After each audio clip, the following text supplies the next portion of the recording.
अर्जुन, आपने इतने सारे कंपनीज में इन्वेस्ट किया है और आप इतना रिसर्च करते हो इस डोमेन में, तो आगे आने वाले 4-5 सालों में कंज्यूमर स्पेस में 3 सबसे बड़े अपॉर्चुनिटीज कौन सी डोमेन्स में है? आई थिंक मैं मेरे फीडबैक से और मैं मेरे एवैल्यूएशन से देखता हूँ. I think overall India consumer opportunity बहुत बड़ा है. एंड मैं 3 आपको अपॉर्चुनिटीज बता दूंगा, but I will tell you this will change. आप मुझे 1 साल बाद पूछ लेंगे तो I will tell you will change. पर मैं 3 यूनिक इंटरेस्टिंग अपॉर्चुनिटीज के बारे में बात करना चाहता हूँ. पहला है lifestyle products. Okay. Lifestyle products include handbags, backpacks, fragrances, sunglasses, belts. ये एक्सेसरीज है, ये नीडेड नहीं है. ये नॉन डिस्क्रिशनरी, ये डिस्क्रिशनरी इनकम में आता है. Non discretionary essentials, groceries, day to day products में आता है. ये डिस्क्रिशनरी इनकम में आता है. Why is this relevant? Because अभी मिडिल क्लास हैज मनी. ये सोशल मीडिया जेनजी के जनरेशन में बहुत एस्पिरेशन है. Everybody has lots of aspiration. And so अब ये प्रोडक्ट्स रेलेवेंट हो गए बिकॉज मैं बैकपैक ही मैं अभी HP बैकपैक नहीं कैरी कर रहा हूँ. कोई भी नहीं कैरी कर रहा है बिकॉज बैकपैक यूटिलिटी प्रोडक्ट नहीं है, बैकपैक स्टाइल प्रोडक्ट भी बन गया है. मैं हैंडबैग कैरी कर रहा हूँ तो मैं बैगेट के 1000 रुपये के बैकपैक हैंडबैग नहीं कैरी करना चाहिए. अभी मुझे मोकोबारा का हैंडबैग चाहिए, मुझे मिराजियो का हैंडबैग चाहिए, 3-4 हज़ार रुपये का हैंडबैग. मुझे shoes, I want now 5 pairs of shoes, 6 pairs of shoes, not just 1 pair of shoes. Comet is a great example, right? Baka Book is a great example. Zayden is a great example. क्या अभी collections होते हैं ना sneakers के, मेरे भी 20 sneakers हैं. And हर दिन हर मूड के लिए मुझे अलग स्नीकर्स चाहिए, राइट? तो lifestyle category, because India has got consumer discretionary income now and middle class got discretionary income. I am not saying कि लग्जरी हैंडबैग्स का बहुत बड़ा मार्केट होने वाला है. 1 लाख रुपए handbag is far away from being a $1 billion market. But 3,000, 4,000, 5,000 रुपये का हैंडबैग, 2,000 रुपये का फ्रेग्रेंस, 5,000 रुपये का बैकपैक, 10,000 रुपये की luggage, like 30, 40, 50% more expensive. But high quality, high design, people want it. Zook is a great example. एक sensibility पे 150-200 crore की ब्रांड बना दी है on traditional Indian for the modern consumer. तो बहुत से women कुर्ती में, कुर्ता में, ट्रेडिशनल में जाते हैं ऑफिस में. So what backpack, what laptop bag can they carry that goes with that traditional? Mokobara doesn't go with the sari, right? It doesn't really go, that design aesthetic doesn't. So one is lifestyle category. Second, Ganesh, before we started, I said कि आप अभी pedal में कैसा कर रहे हो, right? Health, fitness, sports is a massive opportunity in our country. पहले ना गणेश स्पोर्ट्स अमीरों की चीज होती थी.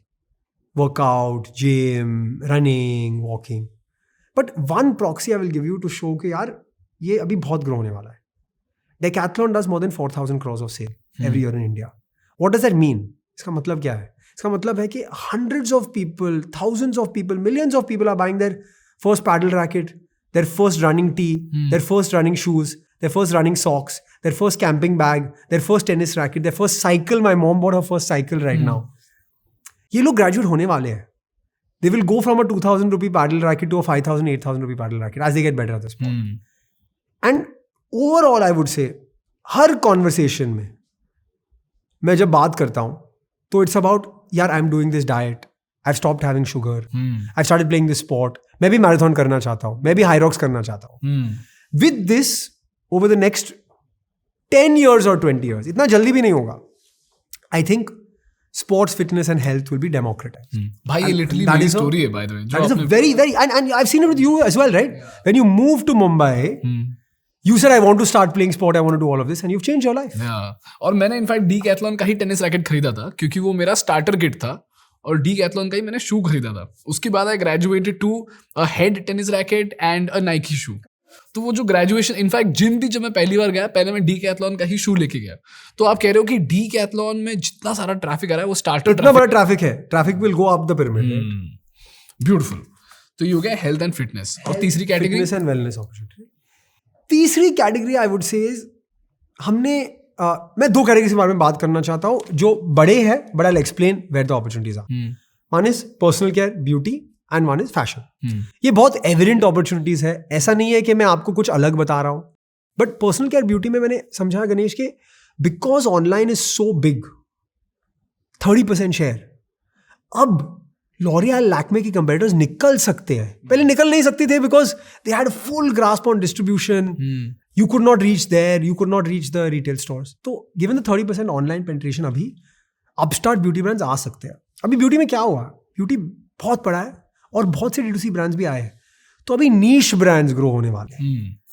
Hair niche repair. brands क्या होते हैं? Niche brands means it's not like Mama जो generalist brand है, जो सब करेगा, जो face wash करेगा, shampoo करेगा, shower gel करेगा, उपटन करेगा. ये generalist brands थी जो first wave थी. अभी मैं एक कंपनी में इन्वेस्ट कर रहा हूं जो beauty personal care safe product बना रहे बेबीज के लिए ओनली 0 to 5 एज ग्रुप. अभी ब्रांड्स बनेंगे कर्ली हेयर में, वेवी हेयर में. अब ब्रांड्स बनेंगे ओनली हेयर में. अब ब्रांड्स बनेंगे सैलो प्रोडक्ट्स फॉर हेयर रिपेयर में. ऐसे ब्रांड्स बनेंगे जो बिकॉज कैटेगरी इतना बड़ा है कि नीश ब्रांड भी 100, 200, 300 करोड़ कर सकता है. The best example I like to give you is M caffeine. एक ब्रांड है पुराने जनरेशन में, the old generation of UC में, जो कैफीन बेस्ड कॉस्मेटिक्स कर रहा था. जब उनका फंडिंग का अनाउंसमेंट हुआ था तब मैंने तो फंडिंग रेज नहीं की थी, तो मैं देखता रहता था कि कौन फंडिंग रेज करो, मुझे क्यों नहीं मिल रहा है. एंड आई वाज लाइक क्या यार, caffeine based coffee based cosmetics. India में तो लोग कॉस्मेटिक्स अब तक यूज ही नहीं कर रहे, और कॉफी बेस्ड कॉस्मेटिक्स का मार्केट कैसे बन सकता है हमारे देश में, राइट? ये कंपनी 200 करोड़ से ज्यादा caffeine based coffee based cosmetics में कर रहा है. एंड दैट शोज दैट हमारा जो ब्यूटी पर्सनल केयर का कंज्यूमर है वो evolve. Coffee based consumer cosmetics कैसे चल गया?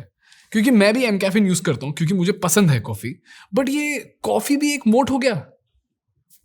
तो पहले तो कॉफी का वेव तो चल रहा है हमारे देश में, सब लोग कॉफी ले रहे हैं, और फिर the behaviour is that customer ने फेस वॉश लिया है, फेस स्क्रब लिया है. There one of the most selling products is the caffeine और the coffee body scrub, right?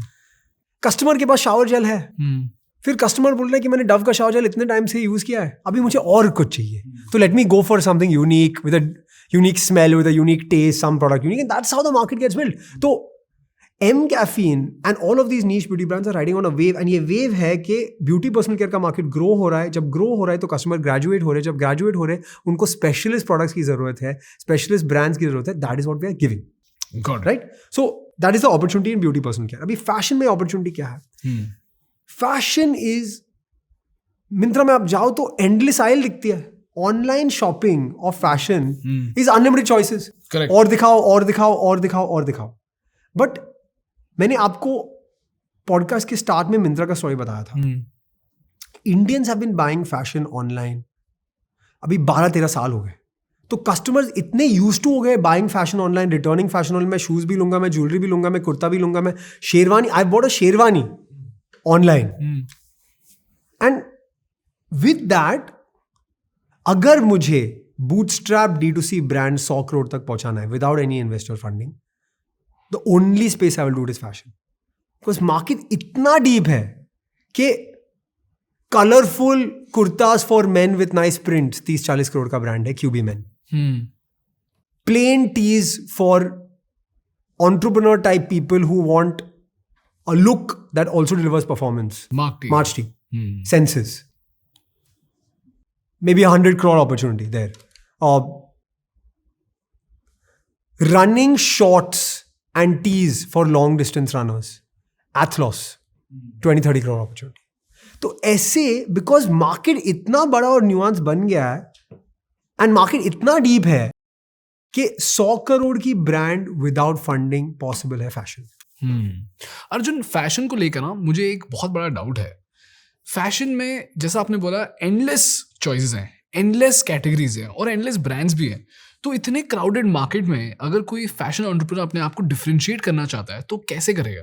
I think fashion में तो फैशन में 2 टाइप्स ऑफ फैशन है, essential fashion and fashion. Okay, इसको थोड़ा एक्सप्लेन कर दो. इसेंशियल फैशन ये है कि जो आप प्लेन ब्लैक टी पहन रहे हो, आप प्लेन पैंट्स पहन रहे हो, प्लेन सॉक्स है, इनरवेयर है, अंडरवेयर है, ये इसेंशियल फैशन.